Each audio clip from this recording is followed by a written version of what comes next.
Merhaba, bienvenidos al canal. Vamos a iniciar el resumen de las noticias sobre Turquía y su región que hemos tratado en las últimas horas en Hispanotory. Bueno, vamos a empezar con una noticia económica relacionada, no obstante, con España, porque según informaciones que han aparecido en los últimos días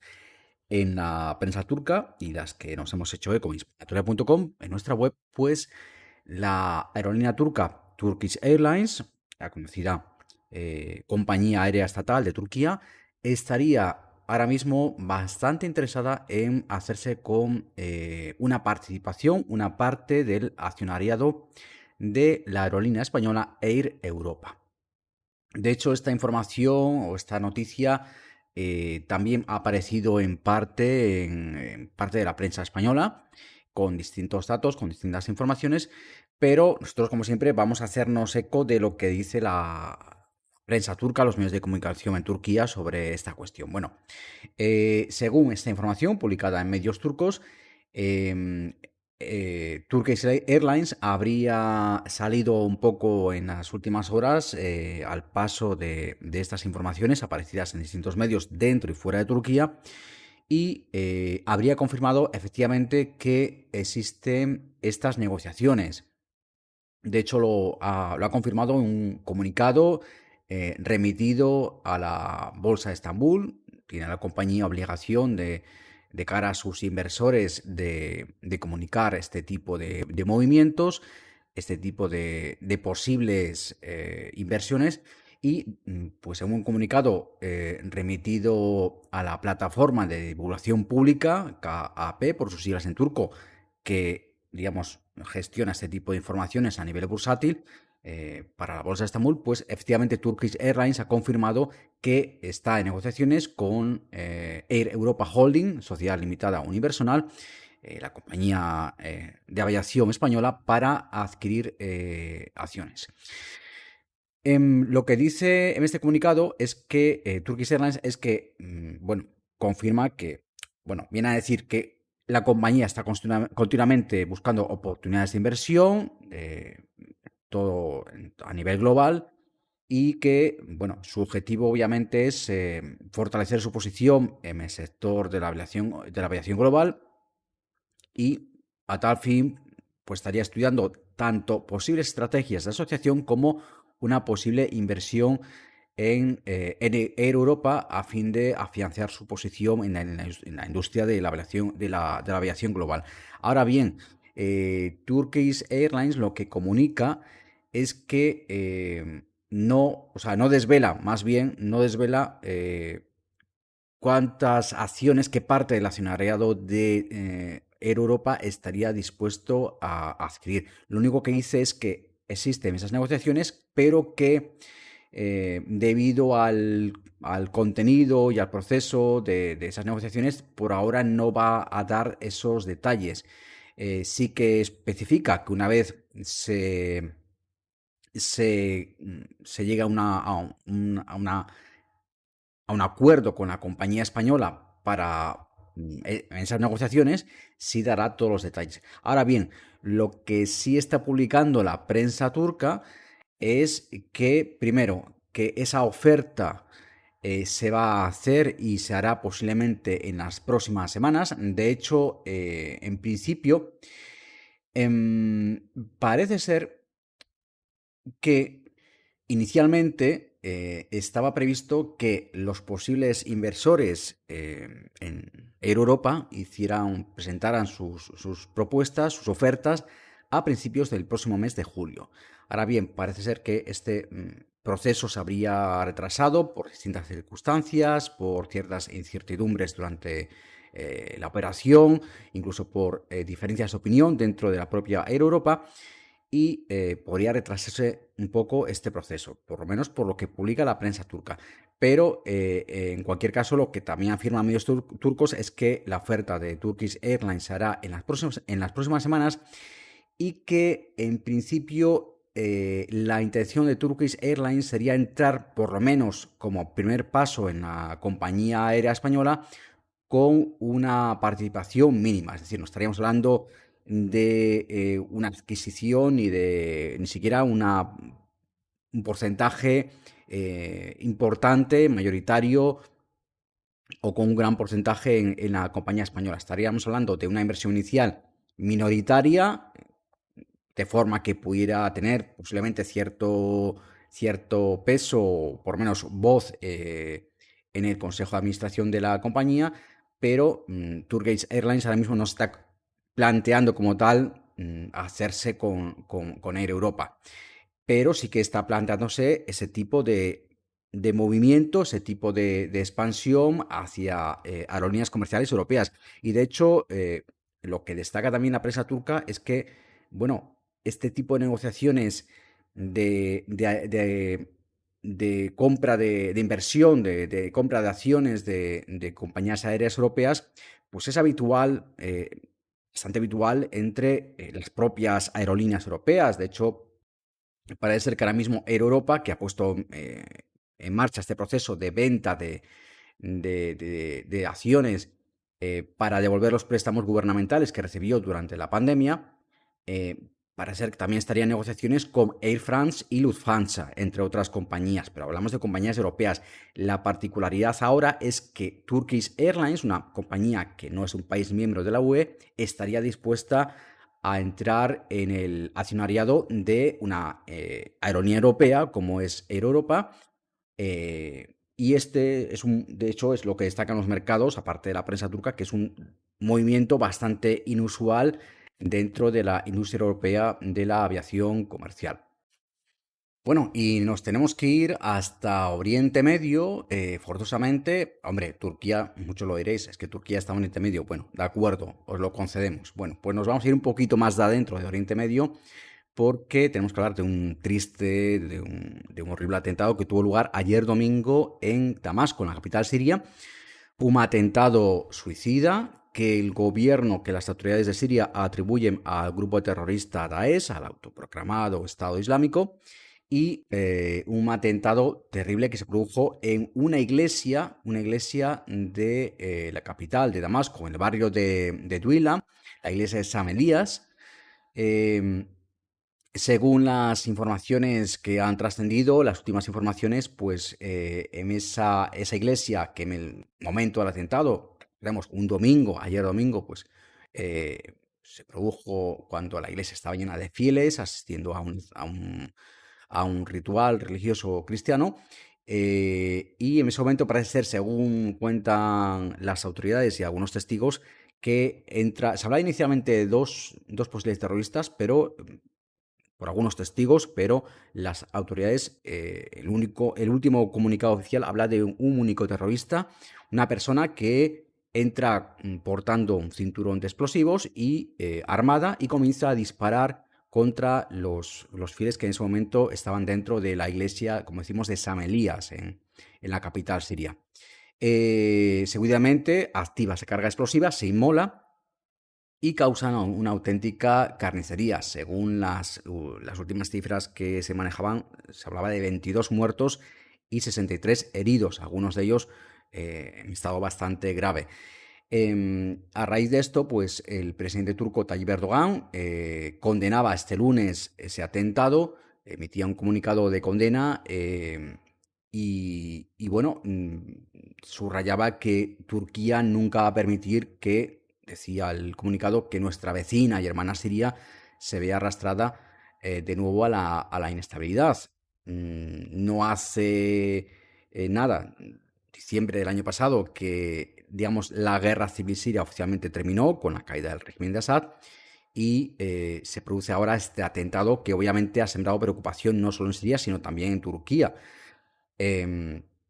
Ha subrayado, de hecho, Erdogan, el presidente turco, en ese comunicado, que Turquía va a estar siempre al lado del pueblo y del gobierno de Siria, y que va a continuar apoyando al gobierno sirio en su lucha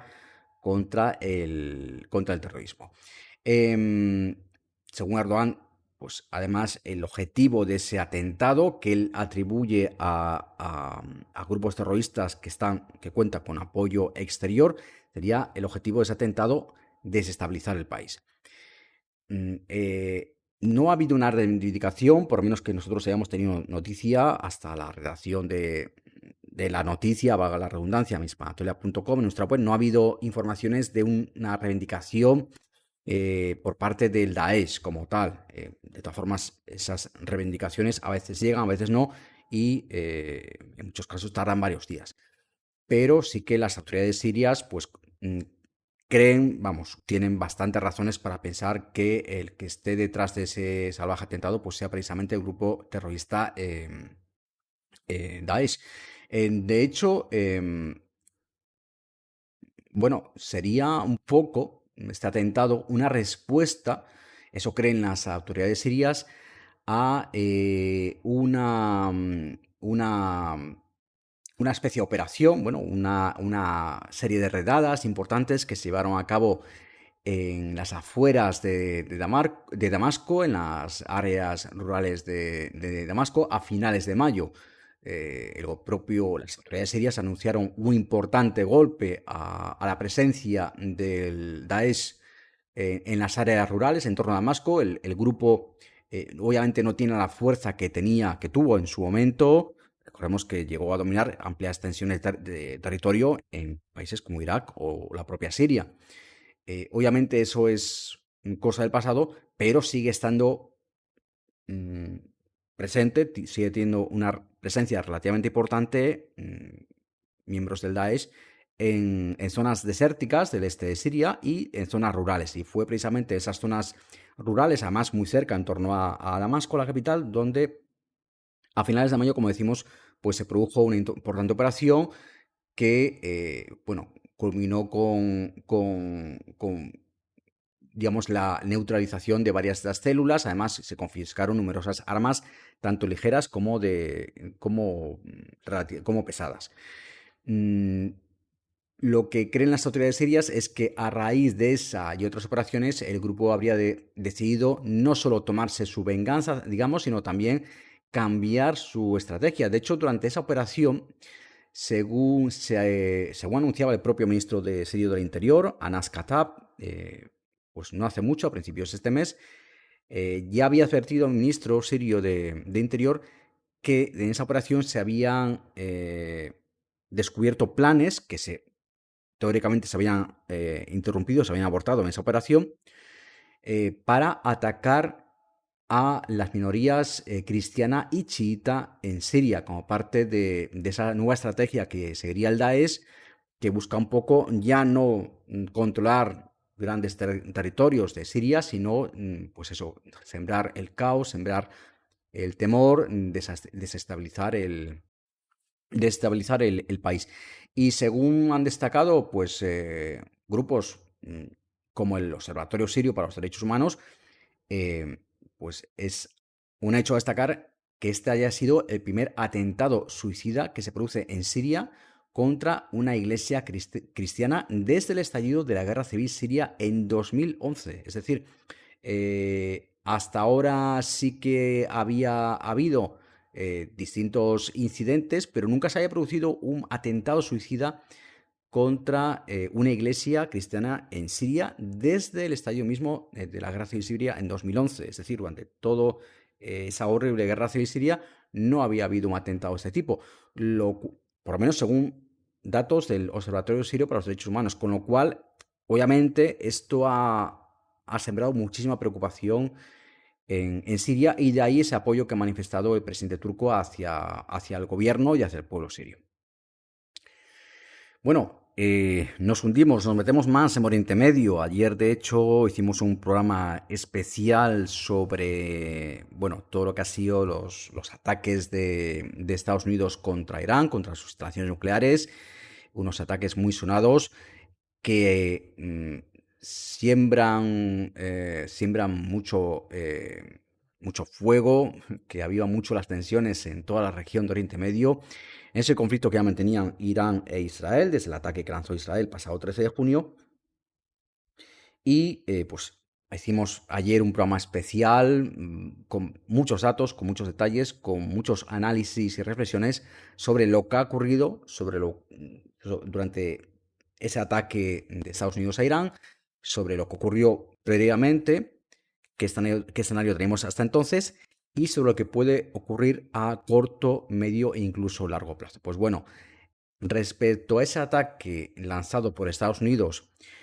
contra Irán el fin de semana, contra sus instalaciones nucleares, un ataque que Trump ha calificado como de un éxito absoluto y pues hay imágenes de satélite que en principio atestiguan que esas bombas por lo menos sí que tuvieron un efecto demoledor. En respuesta a ese ataque, precisamente en las últimas horas teníamos un ataque a su vez de Irán contra bases militares de Estados Unidos en Oriente Medio. Ha sido una respuesta, no obstante, bastante comedida, vamos a llamarlo así, y vamos a explicar por qué. En ese ataque, lo han confirmado fuentes del Departamento de Defensa de Estados Unidos, también lo ha confirmado Irán, un ataque llevado a cabo contra la base militar de Al-Udeid, en Qatar, en el Golfo Pérsico, una base militar estadounidense que fue atacada con varios misiles balísticos de corto y medio alcance. Según un comunicado que hizo Irán, en el que confirmaba ese ataque, en ese ataque se habrían lanzado un número de misiles equivalente, similar al número de bombas, decía Irán, que Estados Unidos había lanzado en ese ataque el fin de semana contra las instalaciones nucleares iraníes. Sería a todas luces un ataque de represalia. Irán lo anunció además en un comunicado, pues bueno, a veces el régimen iraní hace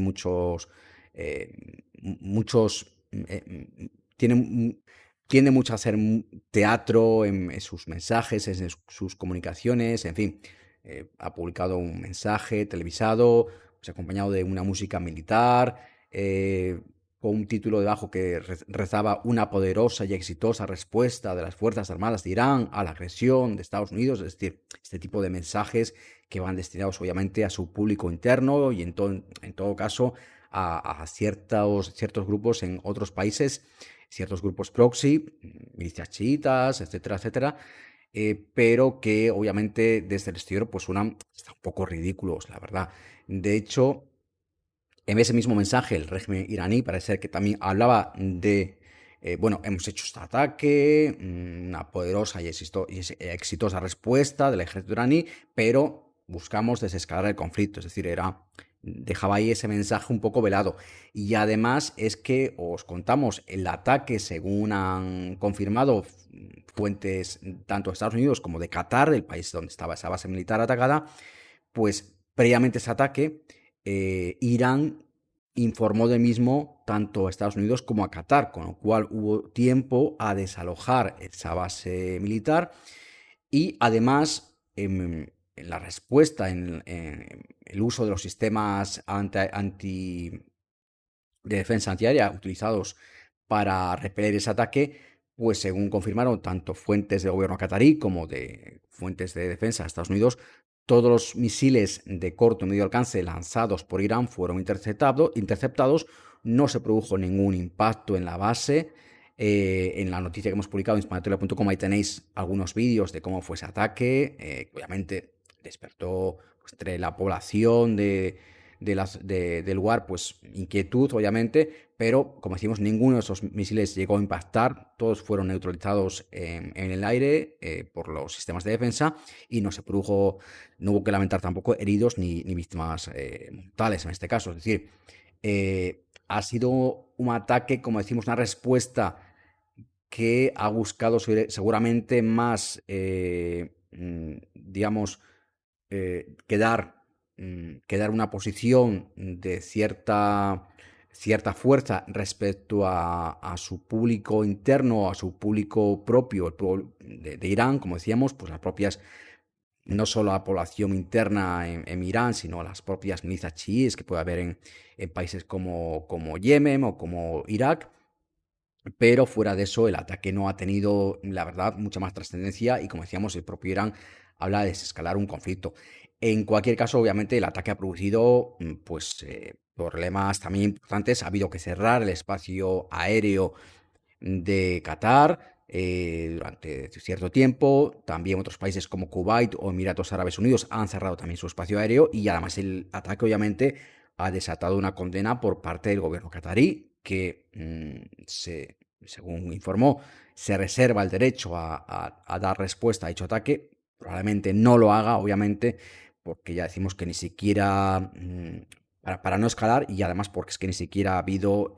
impactos en tierra, afortunadamente. Em, y aparte de esa condena al gobierno catarí, también otros países de la región, como Arabia Saudí, pues ha condenado también el ataque iraní, ha emitido un comunicado en el que condenaba en los más duros términos ese ataque, lo considera una violación flagrante del derecho internacional y de los principios de buena vecindad, entre otros términos que usó Arabia Saudí en esa condena del ataque iraní. Lo que sí han informado desde fuentes militares de Estados Unidos es que al contrario de lo que publicaron varios medios de comunicación, pues la verdad, en muchos medios de comunicación a nivel internacional, en muchos países, nosotros vimos esas informaciones, incluso vídeos que hablaban de un ataque contra bases militares bases militares de Estados Unidos en varios países de la región. Esto ha sido totalmente desmentido por Estados Unidos. Fuentes militares de Estados Unidos negaron que hubiese habido un ataque iraní a otras bases estadounidenses, salvo la mencionada base militar de Al-Udeid en Qatar. Sí que es verdad, dijeron esas mismas fuentes, que a raíz de que Irán informase de que iba a lanzar ese ataque, como decimos, es que Irán informó con antelación justamente para no causar un daño excesivo. De hecho, no causó ningún daño al final, y para que tampoco, bueno, las tensiones se agraven más. Irán estará seguramente buscando ante un enemigo, entre comillas, como Estados Unidos, pues estará buscando desescalar el conflicto. Pero, pero sí que es verdad que a raíz de ese aviso de Irán de que va a atacar esa base en Qatar, pues las fuentes militares en Estados Unidos dicen que sí, que los sistemas de defensa antiaéreos de la base de Ain al-Assad en Irak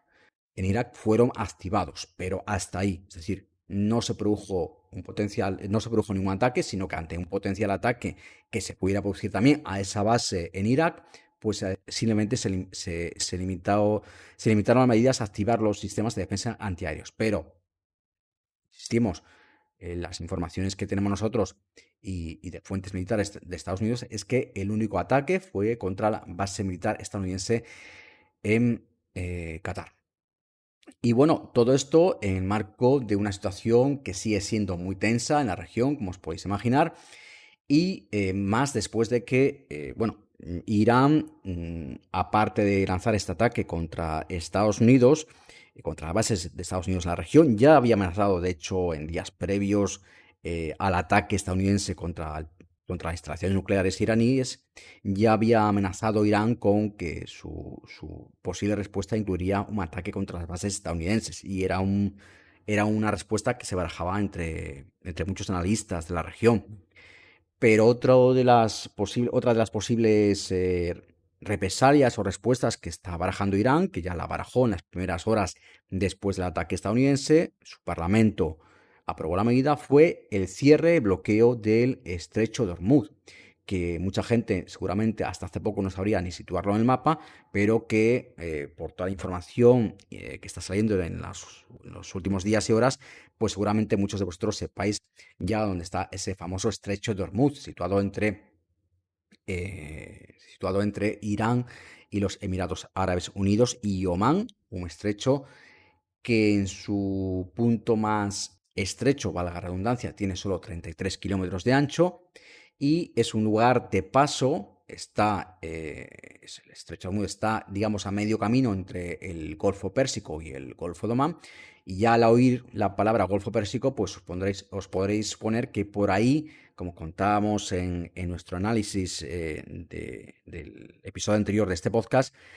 eh, por ahí ya os podéis poner que pasa una parte importante del petróleo, de los hidrocarburos, del gas y el petróleo mundiales. Es un estrecho que está situado al lado de lo que es la mayor región productora de hidrocarburos del mundo, que incluye a países como Arabia Saudí, Emiratos Árabes Unidos, Irak o Kuwait, y se calcula que a diario pasan por el estrecho de Hormuz unos 18 millones de barriles diarios de crudo. que equivalen a más o menos el 20% del petróleo mundial, del petróleo que circula a diario por vía marítima. Eh, Ante este posible cierre del estrecho de Hormuz ya está habiendo movimientos obviamente importantes desde pocas horas después del ataque estadounidense contra Irán, cuando Irán amenazó con cerrar el estrecho. Como decimos, es un movimiento que ya se tenía previsto. Y, pues, por ejemplo, la máxima representante de exteriores de la UE, Kaja Kallas, ha advertido este lunes que cerrar el estrecho de Hormuz sería muy peligroso. Y en Estados Unidos, el secretario de Estado, Marco Rubio, ha pedido, de hecho, y lo entenderéis, escucháis el programa ayer, por qué hace Marco Rubio esto, ha pedido a China, ha pedido al gobierno de Pekín, que, digamos, presione a Irán para evitar que cierre que cierre el estrecho de Hormuz. Como decimos esto, si escucháis el programa especial de ayer, lo entenderéis perfectamente, pero de todas formas ya el propio Rubio pues, lo ha explicado un poco diciendo que bueno, lo ha dicho literal, los chinos son enormemente dependientes del estrecho de Hormuz para su petróleo. Explicábamos, como decimos, en el programa especial de ayer, que eh, China depende mucho para su economía del petróleo barato que sale del estrecho de Hormuz, que sale de Irán. Por tanto, un cierre de ese estrecho a China le perjudicaría seriamente, y de ahí que el propio Rubio esté apelando a los chinos para que intercedan, para que presionen a Irán para que no se cierre ese estrecho. También se están haciendo movimientos en Turquía, y el, el ministro de Transportes e Infraestructuras de Turquía, Abdülkadir Uraloglu, pues comentaba en declaraciones hechas el domingo, el día de ayer, a los periodistas, pues explicaba que Turquía no solo tiene que plantearse esta posibilidad de cierre del estrecho de Hormuz y las posibles consecuencias, sino que, de hecho, decía el ministro, Turquía ya cuenta con alternativas para en caso de que se cierre el estrecho. Mencionaba dos proyectos el ministro turco de Transportes e Infraestructuras. Por un lado, el llamado Corredor Medio, y por otro lado, la llamada Ruta del Desarrollo, o Ruta del Desarrollo de Irak, que la llaman en otros sitios. Bueno, en el llamado Corredor Medio, también llamado Ruta de Transporte Internacional de Transcaspio, es una ruta de transporte inmensa, terrestre, que conecta China con Europa y que atraviesa, fijaros, Asia Central, el Mar Caspio, el Cáucaso, Turquía y finalmente llega hasta Europa. Es una ruta que se creó como alternativa al llamado Corredor Norte, que atraviesa Rusia, y como alternativa también a la ruta marítima, en este caso a través del Canal de Suez. Y el otro proyecto que mencionó el ministro turco, que es la Ruta del Desarrollo, o Ruta del Desarrollo de Irak, es una iniciativa similar, pero que en este caso conecta también por tierra los países del Golfo. Ojo, que estamos hablando de algo muy, muy importante, los países del Golfo Pérsico con Europa. Es una ruta que utiliza ferrocarriles, carreteras, puertos y ciudades como puntos de tránsito, una ruta terrestre, para conectar el Golfo Pérsico desde el puerto iraquí de Al-Fab, en el sur de Irak, en el Golfo Pérsico, conectarlo con Turquía y desde ahí, de nuevo, como decíamos, hacia Europa. Son dos proyectos que ya están en marcha y a los que hizo referencia el ministro turco de Transportes e Infraestructuras, que podrían cobrar una importancia muy especial si finalmente se produce el cierre del estrecho de Hormuz, o, como comentábamos en el programa especial de ayer, posiblemente que Irán dificulte de alguna forma la navegación en ese estrecho, que sería algo, como explicábamos también en el programa especial, sería algo realmente muy fácil de hacer. No hace falta ni siquiera emplear grandes medios, y Irán podría hacerlo fácilmente, bloquear o dificultar la navegación en ese vital estrecho de Hormuz. Y el ministro pues lo comentaba, estas alternativas las comentaba tal que así, decía: somos el único país de la OTAN, en referencia a Turquía, obviamente, decía el ministro, somos el único país de la OTAN a través del cual pasa esta ruta de 21 naciones hacia Europa. Hacía referencia en este caso a la ruta de transporte internacional del Transcaspio. Eh, Decía el ministro bueno, que esto da una posición a Turquía muy especial. Normalmente a Turquía se la ha considerado durante los últimos años un punto clave de tránsito energético, pero estos dos proyectos, si hay problemas en las rutas marítimas, en este caso el estrecho de Hormuz, pues añadirían a Turquía también una posición clave para el transporte de energía y de mercancías, sobre todo eh, por vía terrestre. También comentó el ministro la situación ahora mismo en lo que afecta la tensión, las tensiones en la región, el conflicto con Irán en la región, cómo está afectando a Turquía relativo a preguntas de los periodistas, relativo a la situación de varios aviones turcos que siguen varados en la región. El ministro informó concretamente de 11 aviones turcos que ahora mismo están en dos países, en Irán y en Irak, sin poder moverse por el cierre del espacio aéreo y el peligro que ahora mismo supone sobrevolar la región. Serían 7 aviones operados por Pegasus, 2 de Turkish Airlines, uno de Ajet, la filial low cost de Turkish Airlines, y otro de Tailwind, una aerolínea menor. 11 aviones turcos en total, según datos del ministro, que están 7 en Irán, 4 en Irak, y que ahora mismo no se pueden mover y que no pueden regresar a Turquía. De todas formas, el ministro explicó que tanto el Ministerio de Asuntos Exteriores de Turquía como los propios servicios de inteligencia de Turquía, la Organización Nacional de Inteligencia, o MIT, por sus siglas en turco, pues están ahora mismo siguiendo muy de cerca la situación de estos aviones y buscando oportunidades para conseguir que puedan regresar a Turquía. Y bueno, hasta aquí vamos a llegar hoy con este resumen de las noticias que hemos tratado en las últimas horas en Hispanatolia. Recordad, como siempre, que tenéis más información en hispanatolia.com y también en nuestros perfiles en la red social X y en Blue Sky. Si te ha gustado este contenido, dale por favor un like y suscríbete para no perderte los próximos episodios.